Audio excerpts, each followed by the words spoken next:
This is a beef filet mignon made in China. It is a very small portion of beef, taken from the tenderloin, which is the only part of the cow that qualifies as fillet. This fillet is made from pure beef, combined with white sugar, baking soda, soy sauce, and a blend of spices, and is lightly marinated. I guarantee. First, it's safe for children to eat. Second, it contains no carrageenan. Third, no preservatives. And fourth, no soy protein isolate. This is a genuine, high quality and quantity domestic steak that mums can confidently give to their children. If there's any fraud, we promise to compensate threefold.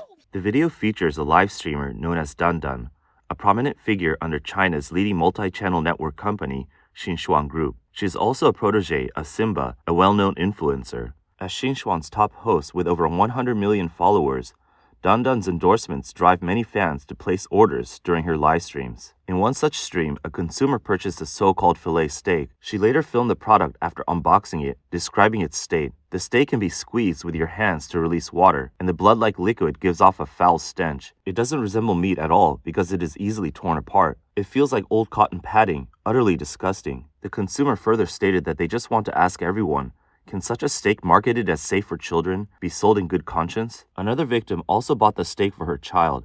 In her video, she remarked, I received the steak I bought from Dandan's livestream and fried some for my child. Honestly, I'm not here to criticize her, but this can't even be called steak. It's full of holes. I took a bite, and it's like mushy tofu. How could anyone feed this to their kids? It's completely inedible. Look at this. It's all honeycombed like dried tofu and inedible. As reports about the counterfeit steak gained traction online, one anti-fraud vlogger began investigating. He posted several videos accusing Dandan of misleading and false advertising. Dandan repeatedly promoted the steak in her live stream, misleading consumers into believing it was thick-cut steak. In reality, it is a processed steak.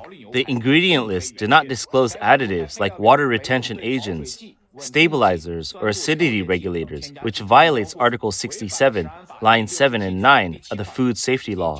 Testing revealed it contained additives such as sodium pyrophosphate, D-ascorbic acid, and sodium citrate. The steak's advertised tenderness is due to its water content, which tested at 81%. For context, the national standard sets a maximum water content at 77% for beef or fresh frozen meat, while this product's content ranged from 79% to 82% in our tests. This aligns with the test results we submitted. The actual preparation process involves adding water retention agents and water to the meat, contrary to the claim that these were merely used to mix the seasoning. So both Dandan and the manufacturer are guilty of misleading marketing and providing incomplete ingredient disclosures, violating national food safety standards and consumers' rights to open information. We have filed a report with the relevant authorities. Public outrage ensued. On December 2nd, media outlet Jingshi Live contacted Xinhuang Group for comments. According to their report, Xinhuang's staff said consumers could provide their order numbers to report false advertising claims, adding, "Our customer service team has not yet received reports of false advertising by the host. If you provide the order number, we'll verify the product information and report it to the company for resolution." But what is the actual situation? On December 3rd, the blogger visited Xinhuang Group's headquarters in Guangzhou with 2 boxes of the steak he had purchased, intending to test their after-sales process.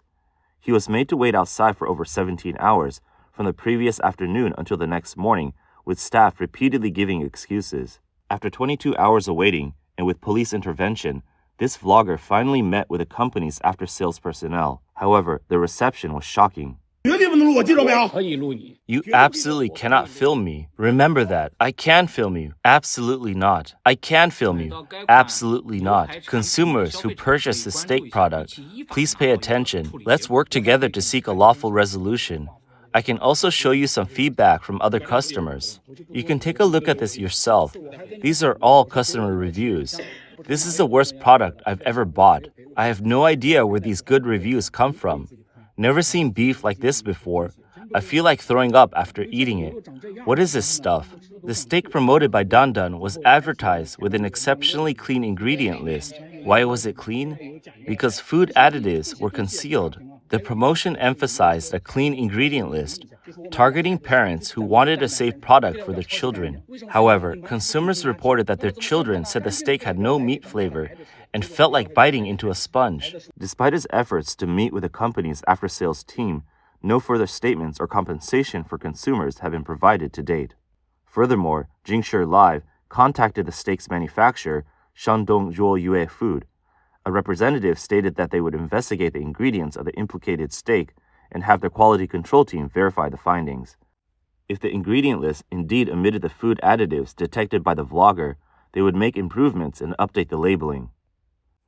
On December 9th, the investigating vlogger traveled to the manufacturer's location in Kaohsiung County, Shandong Province, and filed a formal complaint with the local Market Supervision Administration. 我们12月9号来到了山东菏泽曹县的市场监督管理局。 On December 9th, we traveled to the manufacturer's location in Kaohsiung County, Shandong Province, and filed a formal complaint with the local Market Supervision Administration. Let me explain the situation to you in detail. The livestream claimed that the beef came from 2-year-old cemental bulls from Inner Mongolia, specifically their S-grade tenderloin, which they described as top-quality filet. However, if you check the price list, the purchase price for tenderloin is listed at 85 yuan per kilo. So this S-grade tenderloin should be the filet steak, correct? Yes, this is the tenderloin of Inner Mongolia cemental beef as claimed in the price list.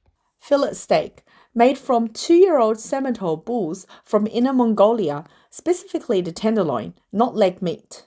This filet steak is sold at 199 yuan for 4 boxes, weighing a total of 2,600 grams. Here's the key. 2,600 grams for 199 yuan means the cost per kilo is approximately 76 yuan. But if the purchase price for this cut is already 85 yuan per kilo, how could the producer or seller be subsidizing 22 yuan per product for consumers? I see. This raises reasonable doubts based on logical evidence. This price was provided by the distributor, correct? It's highly unreasonable. You have every reason to question whether this is actually beef. Exactly. My suspicion is that the so-called filet steak may not contain any filet at all. This is the latest update on the case. It remains unclear how the Kaohsiung County Market Supervision Administration will handle it. However, cases like these often illustrate how, even with overwhelming evidence, an average consumer, or even a popular influencer, faces significant challenges in seeking justice. Some people commented, "Do you realize how much protection these livestream sellers have online? They face no consequences and keep running their sales like nothing happened. Everyone, just forget about it." Notably, the fake steak issue is not an isolated case. On December 3rd, another vlogger posted a video on Chinese social media Douyin, also claiming that beef brisket purchased from Dandan's livestream was counterfeit and that they had tested it themselves. 这是8月26号。 This is the fake beef brisket I purchased from Dandan's livestream on August 26th. The so-called Mohan beef brisket. They advertise it as an original cut with no additives. However, my test results showed the presence of multiple water retention agents. I didn't test whether it was beef because animal origin testing is too expensive, but the concealed additives alone prove it is not original cut. My other social media account has already been banned. How efficient they are. But that's okay. I believe they haven't yet reached the point where they can silence everything. I'll follow the legal process, file lawsuits and reports as needed. Stay tuned. According to this blogger, they initially reported the issue in Kuai Show, the social media platform that nurtured Simba, Xinjiang Group's top influencer, and hosts most of his live streams. Not only was the report unsuccessful, but their Kuai Show account was also banned. They then turned to Douyin to raise awareness and pay for independent testing. The implicated beef brisket was produced by factories contracted by Xinjiang Group, involving 3 different manufacturers. The blogger submitted samples for testing and filed complaints with the Market Supervision Administrations at the locations of these factories. However, their journey to seek justice has been fraught with obstacles. The blogger reported the issue to the area branch of the Market Supervision Administration in Lanzhou City. However, during the process, officers leaked the vlogger's information to Xinjiang Group, describing the company as an online dispute resolution entity that could directly contact the complainant to address the issue. The vlogger questioned this practice, pointing out that the report was intended to request an investigation, not a resolution by the accused party, and expressing doubt about whether Xinchuan should have the authority to self-investigate complaints. After escalating the complaint to the Lanzhou Market Supervision Administration, they ordered the area branch to reinvestigate. However, the results shocked the vlogger. The report only confirmed compliance with national standards for pollutants and pesticide residue, completely ignoring whether the brisket was original cut, contained additives, or was even beef. Another branch of the Hanzhou Market Supervision Administration initially accepted the case, but later claimed the initial handler was unfamiliar with procedures. They decided to suspend the investigation until the manufacturer provided samples for testing. A third agency in Shandong stated that testing would take over 20 days and has yet to release any results. From these three agencies, it is clear that the responses range from evasion to outright delay, with none genuinely addressing the issue. Despite the blogger having authoritative test results, no agency has responded directly to the problem of Dandan's misleading promotion. These two cases highlight the significant challenges ordinary consumers face in protecting their rights in China. The persistent food safety issues stem largely from the inaction of regulatory authorities. Fortunately, social media still provides a platform for individuals to voice their concerns, despite challenges such as suppression, content deletion, and account bans. Some continue to speak out courageously, seeking justice for the public. One blogger, identifying as a consumer rather than an influencer, explained that they are not looking for compensation or publicity. Instead, they aim to hold sellers accountable and advocate for fairness. They express frustration with systemic issues, questioning whether anyone would hold major influencers accountable, and criticize paid trolls, urging them to act with integrity. Beef, as a relatively expensive meat, is often a hotspot for counterfeit products. For instance, another consumer claimed that the beef patties purchased from Xinchuan's livestream also appear to be fake. These beef patties from Xinxuan, I think they're synthetic. I contacted customer service for a refund, but they said it was past the return period. I hadn't even opened the packaging. I only tried the 2 test pieces included. Look at this meat. Absolutely terrible. I'll never buy it again. The scandals surrounding Xinchuan Group have been unrelenting. On October 30th, another vlogger nicknamed Tao Bai Bai posted a video questioning whether health supplements promoted by Simba and Dandan in a live stream involve fake advertising. I want to speak out today.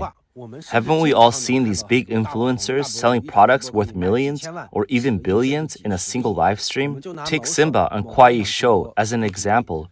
He promoted a product called Epicor and sold 200,000 orders, generating about 80 to 100 million yuan in revenue. The product is meant to boost immunity, but in the live stream, they claimed it could prevent fevers, colds, and coughs, even saying it could quickly enhance immunity in 2 hours. They claimed babies with fevers could take 2 bags and skip medicine. This kind of exaggerated promotion is deceptive. However, when I asked the customer service team selling the product, they all said it merely boosts immunity and cannot replace any medication, let alone treatment for foot fungus. Isn't that right? So, when these influencers make millions or billions, do they consider us, the consumers? Are they accountable to us? On December 4th, Tao Bai Bai posted a video stating they had prepared materials to file a formal report with the Market Supervision Administration in Guangzhou, accusing Simba and Dandan of false advertising, exaggerating product efficacy, and misleading consumers. By November 29th, they shared they had received a written response confirming that an investigation had been opened based on verified claims of false advertising. Today, I received a decision notice from the Market Supervision Administration stating that my complaint has been officially accepted for investigation. However, here's the twist. The investigation was initiated on November 25th, and on the same evening, Simba's assistant announced the creation of a special internal review team to address the reported false advertising and promised to refund consumers threefold. Isn't the timing too coincidental? While I respect the administration's procedures and appreciate their fairness, it's clear that some are attempting to whitewash their image. The internet has sharp-eyed consumers. Trying to cover up what's already exposed only leads to self-deception. Both Simba and Dandan are now embroiled in controversy. Whether they will face consequences remains to be seen as we await the results of the official investigation. However, as with many previous food safety scandals, The official response often involves delays, dragging the matter out until it quietly fades away, unless authorities decide to crack down on these platforms, which would be a different story altogether. Lastly, let's not forget the case we previously reported about edible oil being transported in tanker trucks meant for industrial mineral oil. Recent developments in that scandal have revealed even more shocking details. 油罐车事件真相是什么？ Do you want to know the truth about the oil tanker incident, where they stored cooking oil in tankers that transported kerosene? It can't be investigated further, nor will they let you know the truth. Let me tell you what I've learned, and I'll take responsibility for every word I say. The explanation released to the public was that two drivers transported kerosene, didn't clean the tanker properly, and caused public outrage.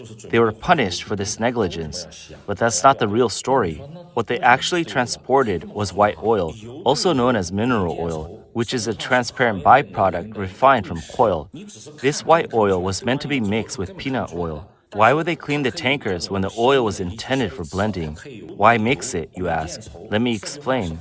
There's a saying in the industry, oil mixed with oil is a merchant's nightmare. It's common knowledge in the trade. I used to think unscrupulous merchants only mix cheaper oils like soybean oil or corn oil with peanut oil just to cut costs. At worst, the flavor might not be as rich as pure peanut oil. But I never imagined they would use white oil, which is even cheaper than soybean or corn oil. The purpose is to ensure the final product meets testing standards. When peanut oil is tested, inspectors check for heavy metals like lead and arsenic, the content of aflatoxins, and even the oil's density. Peanut oil has the lowest density among edible oils. When mixed with soybean or corn oil, the density changes and becomes noticeable. So, they first add a lighter white oil to maintain the original density of peanut oil. When I asked if white oil was toxic, I was told it's a type of food-grade mineral oil. If it's food-grade, I thought, then perhaps it just doesn't taste as good. So what? As long as it doesn't harm health, the public won't care about the details if it's cheap. But experts in the industry corrected me. They said it's not that simple. The levels of lead and arsenic in white oil exceed safety standards, and the acid value is off. Eating it once might be fine. Eating it for a year might be fine. Even after 8 years, you might not see any problems. But over 15 or 20 years, your risk of developing cancer significantly increases. Look at the areas where peanut oil is widely consumed: Shandong, Shanxi, Henan, and Hubei. How many villages don't have young people in their 40s or 50s dying of cancer? How many don't see multiple deaths annually? The food we eat, the air we breathe, and the water we drink all have issues. This is the truth behind the oil tanker incident. What I'm saying here, I take full responsibility for. Moreover, I can tell you this. Even the big-name brands you buy in supermarkets, whether national or international, have issues. They've all done shady things. After hearing this, how do you feel? If a vlogger can uncover such facts, how could the Chinese government, with all its investigative resources, not know? Why don't they disclose such serious issues? Because public food safety is not considered a priority. Revealing such truths would only fuel public anger, posing risks to social stability. Additionally, there are likely too many vested interests involved, and those in charge of investigations may not dare to offend them. Ultimately, in China, the truth is often just a small fragment the authorities want you to see. As one anti-counterfeiting blogger remarked when asked why there are rarely follow-ups to these kinds of incidents, he said, I'm lost, truly lost. You all know about the B-store case, right? The evidence was overwhelming. So what? It's like hitting a stone with an egg. Nothing comes of it. I've been silent for so long, thinking deeply. Why do we fight counterfeiting? What have we changed after all this effort? It's never addressing the root cause. What is the root cause? Many people ask why so many of my videos lack follow-ups.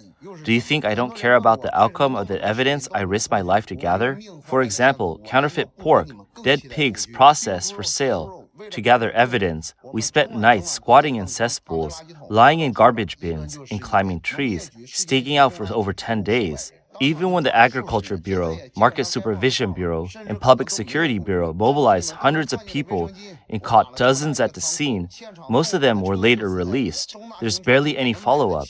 Or the case of expired sanitary pads, over a decade old, being sold after altering the production dates. 7 out of 7 supermarkets we checked were selling them, possibly more. The penalty?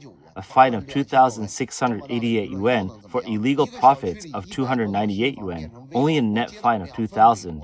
What can we do with such massive public outcry? A residential complex with over 100 new homes declared uninhabitable. I followed 2 cases of homeowners seeking justice, only to find collusion between local police and developers. The homeowners gave up, saying they couldn't fight the system. Counterfeit wine, expired health supplements. They all operate in networks. Exposing one means retaliation from many. For every 10 cases, 5 won't even be accepted despite solid evidence. So, does this mean ordinary citizens deserve to be deceived? Elderly people scammed into buying health supplements for tens of thousands of yuan, only for the scammer to get a small fine. Tell me, how can this be fixed? All I can do is share what I'm allowed to help people avoid being scammed. I can't do more. Please don't ask me anymore. This is just how it is. One person commented, "Is it even possible to fight counterfeiting in China? As long as the manufacturers greases the police's palms, cases are dropped, and those who expose the truth are silenced or threatened. Justice doesn't exist in China. It's a corrupt system to blame. Until the Communist Party is eradicated, this cycle of evil won't stop."